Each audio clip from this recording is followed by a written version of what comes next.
All right, guys, today I'm gonna be doing an oil change. This first oil change since I got the Hummer H2, and it's got a weird noise that I'm trying to figure out what's going on with it. This Hummer is making a weird noise. I'm gonna show you guys what noise it's making real quick, so you guys can see and hear, and then maybe we can find out what's going on together. So let's start it up. Cold start. All right, cold start.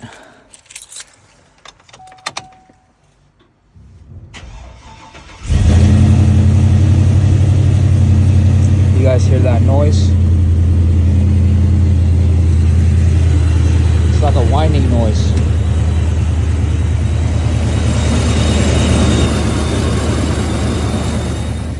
Not sure what it is. It's